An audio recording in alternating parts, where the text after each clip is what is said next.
This is Steve with Fuelit.com, and this is an overview of our ES-3 kit. That is the new fuel line upgrade kit and the integrated inline ethanol sensor. And this kit replaces the fuel line from all the way from your stock filter assembly all the way up to the port injection kit in the HPFP with the inline ethanol sensor. So to replace this fuel line, the first thing you would do is disconnect the power to your LPFP assembly, start the car, and let the car run out of fuel. This will depressurize this line. Once the line is depressurized, push the fuel line in, hold the gray connector back, pull the line out. If you don't do that, the line won't release. Just pull that out.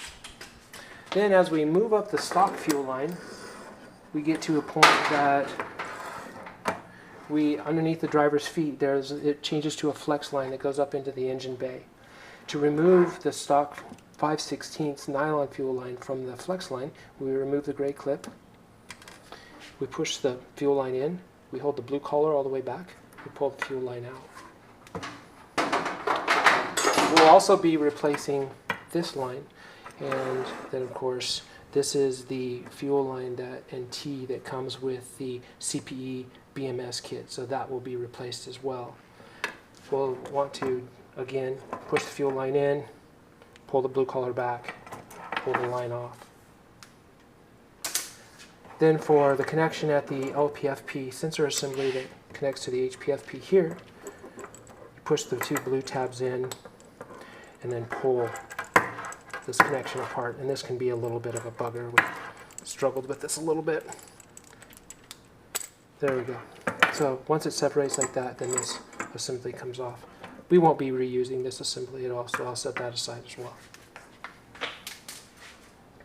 The ES-3 kit is comprised of 3 parts: the ethanol sensor, the new connection that goes from the ethanol sensor to the HPFP and to the port injection rail, and then the new line that goes from the driver's side filter assembly to the ethanol sensor.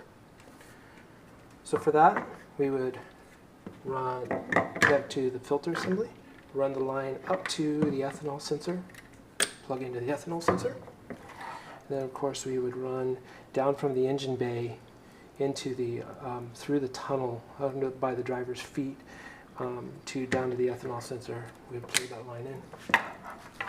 And then the stock LPFP sensor assembly simply plugs in. And then this is the connection that you would make at your port injection rail. So that completes the ES-3 kit for the BMS CPE port injection rail with the inline ethanol sensor. Thank you for watching.